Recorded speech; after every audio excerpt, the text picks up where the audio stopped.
마르코가 전한 거룩한 복음입니다. 주님 영광 받으소서. 그때에 예수님의 이름이 널리 알려져 마침내 헤로데 임금도 소문을 듣게 되었다. 사람들은 세례자 요한이 죽은 이들 가운데에서 되살아난 것이다. 그러니 그에게서 그런 기적의 힘이 일어나지 하고 말하였다. 그러나 어떤 이들은 그는 엘리야다 하는가 보면 또 어떤 이들은 옛 예언자들과 같은 예언자다 하였다. 헤로데는 이러한 소문을 듣고 내가 목을 벤 그 요한이 되살아났구나 하고 말하였다. 이 헤로데는 사람을 보내어 요한을 붙잡아 감옥에 묶어둔 일이 있었다. 그의 동생 필리포스의 아내 헤로디아의 때문이었는데 헤로데가 이 여자와 혼인하였던 것이다. 그래서 요한은 헤로데에게 동생의 아내를 차지하는 것은 옳지 않습니다 하고 여러 차례 말하였다.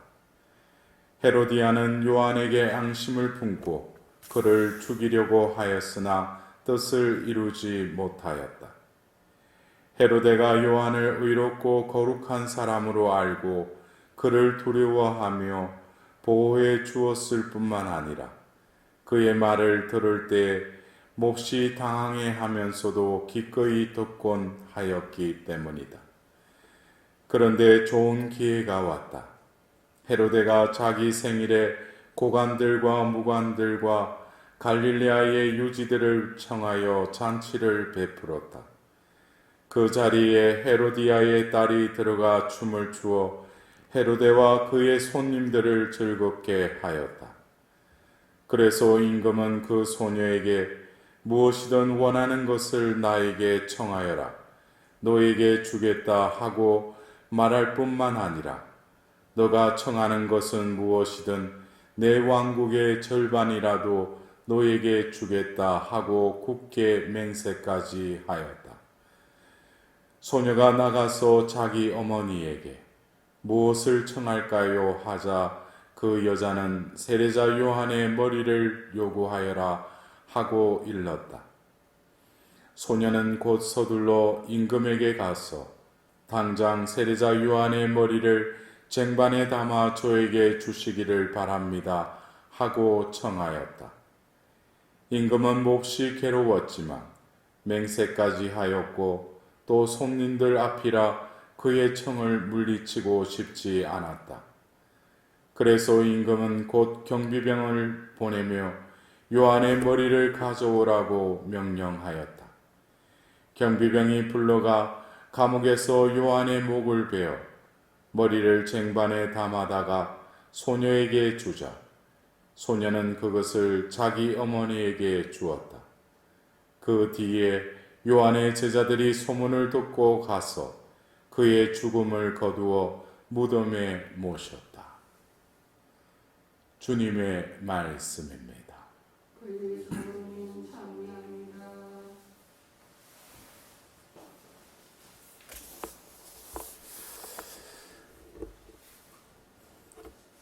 오늘 우리가 들은 복음의 그 서두에는 그때 예수님의 이름이 널리 알려져 마침내 헤로데 임금도 소문을 듣게 되었다. 사람들은 세례자 요한이 죽은 이들 가운데서 되살아난 것이다. 그러니 그에게서 그런 기적의 힘이 일어나지 하고 말하였다. 그러니까 이 성경의 말씀은 어쩌면 이 세례자 요한의 최후의 그 죽음을 다루고 있는 성경 말씀인 것처럼 느껴지지만 결국 이미 세례자 요한은 죽었죠. 죽었는데 예수님의 소문을 이 헤로데가 들었던 거예요. 근데 이 말에서도 세례자 요한이 죽은 이들 가운데서 되살아난 것이다. 왜? 그러니 그에게서 그런 기적의 힘이 일어나지.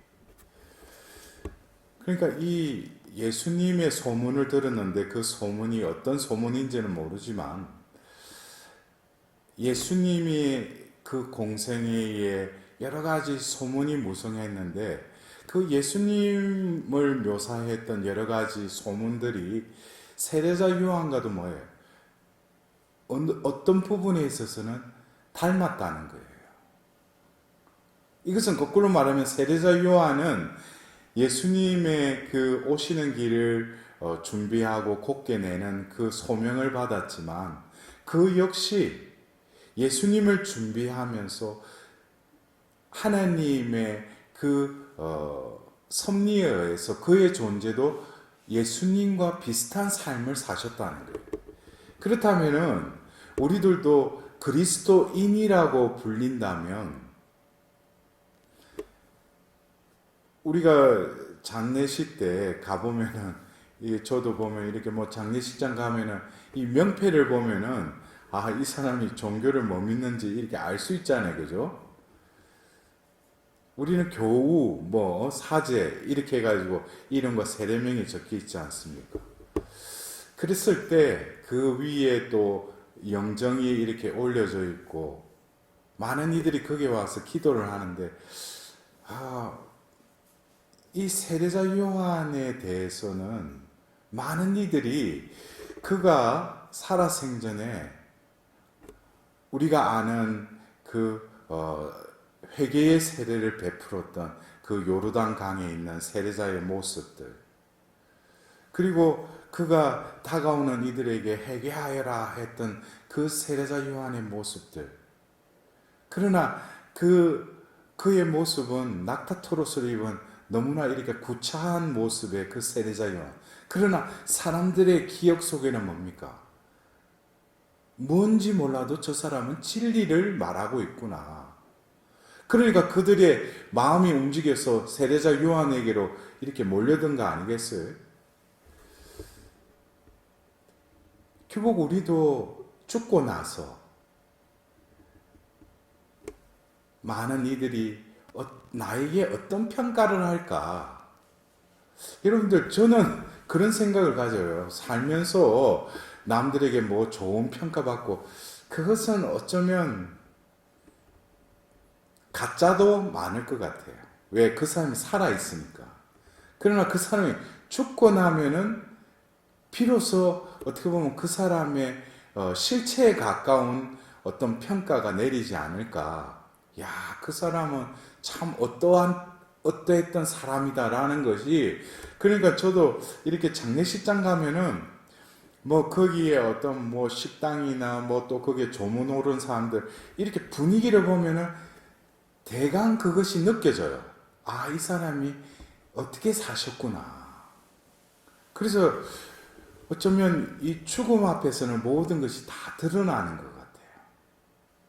살아생전에는 그 사람이 이를테면 힘이 있는 권력을 가질 수 있으면 그 사람이 아무리 거짓과 위선의 삶도 그 앞에서는 그런 말을 하지 못하죠. 근데 죽고 나면 이제 죽었으니까 그 인간 살아생전에 뭘 좀 완장 차고 보면 뭐 하더만은 아이고 개죽음 당했네. 뭐 어떻게 보면은 객관적이면서 사실적인 이야기를 비로소 할 수 있다는 거예요. 근데 오늘은 예수님의 소문을 듣고 세례자 요한이 되살아났다. 이것은 예수님의 모습, 예수님의 행적을 통해서 세례자 요한이 떠오른다는 거예요. 근데 그 세례자 요한의 삶은 우리가 성경에서도 이 인물의 태생부터, 태어날 때부터, 또 어떻게 태어난 거, 또 그리고 이제 때가 되어서 이제 나타난 어떤 그 삶을 보면은 특히 그 존재가 이 세상에 어떻게 나게 됐는지, 그것은 늙은 그 엘리사벳이 그 하나님의 자비에 의해서 임신할 수 없었는데 또 그의 태를 열어주셔서 세례자 요한의 생명의 씨를 뿌려주시죠. 그리고 그 아버지였던 저카리아도 그 성소에 들어가서 그 천사의 말을 듣고 하다가 덩어리가 되잖아요. 그리고 세례자 요한이 이제 태어나고 나서 그의 이름은 요한이라고. 그러자 또 우리가 성물도에 아침마다 바치는 ਜ਼카리아 노래를 또 부르지 않습니까? 어떻게 보면은 하나님께서는 엘리사벳, 이 ਜ਼카리아 여기에 대한, 그래서 또 엘리사벳은 성모님께서 이제 임신을 하고 나서 또 찾아뵀던 인물이고, 또 엘리사벳의 그 인사말이 뭡니까? 우리 성모송의 또 전반부이기도 하죠. 은총이 가득하신 마리아여 기뻐하소서, 주님께서 함께 계시니 여인 중에 복되시며 태중의 아들 예수님 또한 복되시며, 이 엘리사벳의 인사말이잖아요. 어쩌면 이런 부모를 또 하나님께서 선택하신 것은 궁극적으로 이 세례자 요한을 이 땅에 또 태어나게 하시기 위해서. 그래서 오늘 우리는 이 헤로데, 또 그리고 뭐 그 세례자 요한의 그 죽음의 그 장면, 쟁반 위에 들려진 그 세례자 요한의 머리, 어떻게 보면은 사람들이 세례자 요한이 태어났을 때 이 아이가 어떤 인물이 될까 하고 다들 기대 반, 하나님께서 어떻게 이 아이에게 이렇게恩총을 베풀어 주시는가. 근데 그 아이가 커서 또 낙타 트롯을 입고 요르단강에서 회개의 세례를 베풀 때, 또 많은 이들은 그래서 저 아이가 저렇게 커서 또 저런 일을 하구나. 근데 어느 순간에 그 세례자 요한에 대한 이야기가 뭐예요? 세례자 요한이 죽었대. 근데 어떻게 죽었대? 그냥 목 잘려서 그냥 죽었대. 그런 소문을 들었을 거 아니에요. 근데 오늘 우리가 들었던 이 세례자 요한이 죽게 된 이 연유에 대해서는 성경에서 나름대로 이렇게 소상하게 전하고 있어요. 근데 제가 이 사건은 뭐 우리가 다른 강론 때도 예를 들어서 또 이렇게 말할 수도 있는데, 저는 오늘 이 세례자 요한이 결국 예수님을 보고 세례자 요한이 되살아났다고 할 정도로 세례자 요한은 예수님과 아주 닮은 부분이 많았다는 거예요. 근데 그에게서 기적의 힘이 나왔다는 거예요. 근데 그런 어떤 하나님의 능력을 지니고 있던 그 세례자 요한이 죽을 때는 너무나도 무기력하게 죽죠. 우리가 보고 하나님이 저러시려고 세례자 요한을 저렇게 선택하셨는가. 세상적인 눈으로 보면 너무나 실망과 함께 그냥 패배로 끝나버리는 듯한 그의 죽음을 바라보면서 우리는, 그러나 하나님은 세례자 요한의 이 죽음보다도 더 허무하게 끝나버린 게 뭡니까? 다들 메시아인 줄 알고 그분을 따랐는데 그분이 어떻게 해요? 골고다 언덕에서 죽으신 거예요. 그럴 때 사람들이 어떻게 생각했어요? 우리가 그렇게 기다렸던 메시아인데 어떻게 끝이 저렇게 되는가? 우리 또 이 세례자 요한을 하나님께서는 그만큼 태어날 때부터 보호하시고 그렇게 은총으로 이끄셨다면 죽을 때도 뭔가를 이렇게 하나님을 전가하면서 좀 멋지게 해피엔딩으로 끝나야 되는데 그냥 쟁반 위에 얹어진 그냥 머리로 목이 베어서 그냥 죽어버린 거예요. 그러나 제가 서두에 말씀드렸듯이 어떻게 보면은 그 자리에 있던, 그 궁궐에 있던 사람들은 아이고 저 사람 그렇게 뭐 외치고 다니더만 아이고 저 지경으로 해가 죽었군 이렇게 말을 했겠죠. 근데 진실은 감춰질 수 없다는 거예요. 어떻게 보면 허무하게 끝난 듯한 그의 죽음은 어떻습니까? 결국 예수님이 그러잖아요. 그 여자의 뱃속에서 태어난 이들 중에 세례자 요한보다 더 큰 이가 없다 그러시죠. 우리는 예수님이 인정해 주시면, 세상 사람들이 인정 안 해도 예수님이 인정해 주시면 그 구원받는 거 아니겠어요, 그죠? 그래서 어떻게 보면은 우리의 삶이 어떻게 보면은 이 한 생을 살면서 성공하고 부도 모으면서 어떤 지위와 권력, 힘 이런 것들을 누리고 싶어요. 그러나 하느님의 그 선택한 이들의 삶은 어쩌면 세상에서 추구하는 것과는 반대일 수도 있어요. 우리가 성인 성녀들의 삶을 보면은 우리가 그 사람들이 무슨 드러내고 남들한테 인정받는 그런 삶을 안 살았죠. 오늘 어떻게 보면은 우리가 기리는 이 아가타 성녀 같은 경우에도 우리가 매일 미사책에 잠깐 그분에 대해서 이렇게 했는데, 어린 시절부터 신심이 깊었던 그녀는 하나님께 자신을 온전히 봉헌하고자 평생 동정으로 살았는데, 아가타는 철저하게 동정을 지키려다 지방 관리의 청혼을 거절하여 혹독한 고문을 받았다. 그래서 오늘 또 공교롭게 이 복음의 말씀 세례자 요한의 순교와 또 이 오늘 우리가 기리는 이 아가타 성녀의 순교 역시 어떤 하느님이 그 존재를 이 땅에 내시고 또 그에게 당신의 뜻을 이루시려고 하지 않겠어요? 그렇다면은 우리가 살면서 이 사람이라는 이 존재가 진정한 하느님 뜻대로 하느님 뜻에 순응하면서 살아간다면 얼마나 다들 성인이 되겠죠. 그러나 내 뜻이 있고 내 자아의 그 움직이는 원죄에 타락된 또 다른 욕망들이 하나님의 뜻대로 살지 못하도록 하죠. 그러나 이 아가타 성녀나 오늘 세례자 요한의 복음에 등장하는 그의 어떤 순교를 이렇게 바라보면서 그들은 내가 살기 위해서 열심히 살았다기보다는 주님의 뜻대로 살다가 결국에는 죽음 역시 나의 죽음이 아니라 주님의 죽음에 온전히 속한 하나님의 영광을 드러내는데 자신의 그 생의 마감을 좀 찍었다는 거예요. 우리들도 그래요. 어쩌면 내가 열심히 신앙생활하고 또 하나님 안에서 살아간다고 하지만 마지막에 이 죽음의 순간 이것을 어떻게 우리가 휘날레로 마감할 것인가.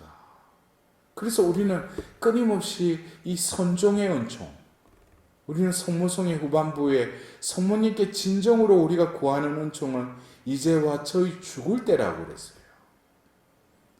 왜냐? 우리는 이 생을 살면서 이 세상의 그 인정을 받기 위한 것이 아니라 죽고 나서 하나님의 인정을 받기 위해서 우리는 이 생을 살아야 된다는 거예요.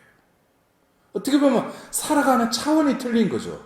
나는 이 세상에 속한 자가 아니라 천상에 속한 자이기 때문에 이 세상을 살면서도 순례자와 같이 지니지 않고 향유하지 않고 내 자신까지도 버릴 수 있는 나의 진리에 대한 투신을 할 때 하나님께서 나를 자유롭게 하신다. 그래서 여러분들 한번 이게 오늘 상상해 보셔요.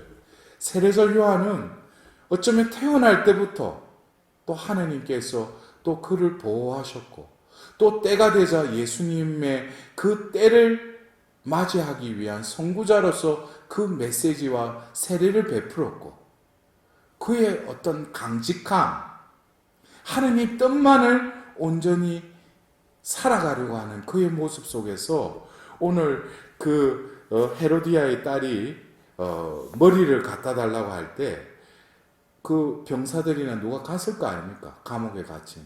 그랬을 때 세례자 요한이 그것을 거부했겠어요? 세례자 요한은 알았을 거예요. 아, 나의 삶은 여기까지구나. 왜? 하나님으로부터 왔으니까 하나님이 데려갈 때도 자신은 느끼고 있었을 거라는 거예요.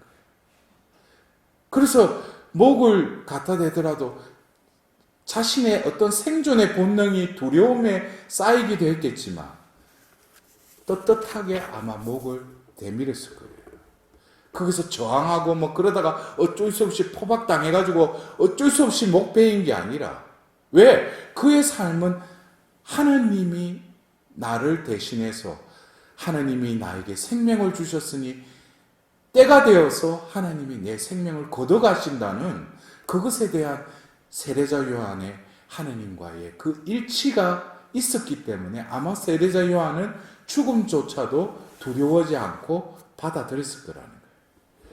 그래서 오늘 우리가 이 시편 27편에 주님은 나의 빛, 나의 구원이시다 라고 우리가 오늘 하답송 후렴을 바쳤는데, 오늘 그 27편 3절을 보면은 나를 거슬러 군대가 진을 쳐도 내 마음 두렵지 않으리라. 나를 거슬러 전쟁이 일어나도 나는 안심하리라. 여기서 보면은 주님은 나의 빛, 나의 구원이시다 그랬잖아요. 근데 이 3절의 말씀, 군대가 진을 치고 또 전쟁이 일어나도 나는 안심하고 있다는 거예요. 이것이 여러분들이 주님은 나의 빛, 나의 구원이시다, 나의 구원이시다 할 때 어떤 구원을 생각하셔요?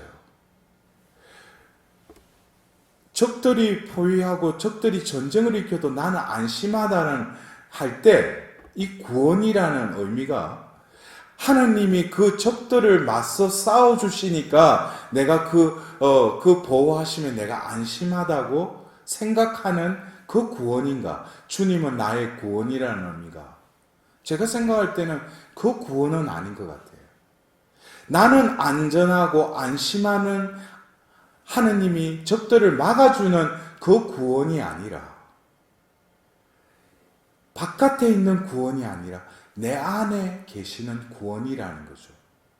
어떻게 보면은 어둠이 닥쳐오고 또 어떤 역경과 시련이 나에게 밀어닥칠지라도 하나님이 그거를 막아주시는 방패이시지만, 진정으로 내 존재가 나의 존재인 동시에 나를 구원하시고 빛자체이신 분이 내 안에 나와 함께 계시다면 그때 비로소 나 무엇을 두려워하랴 라고 고백이 나올 수 있는 거예요. 왜?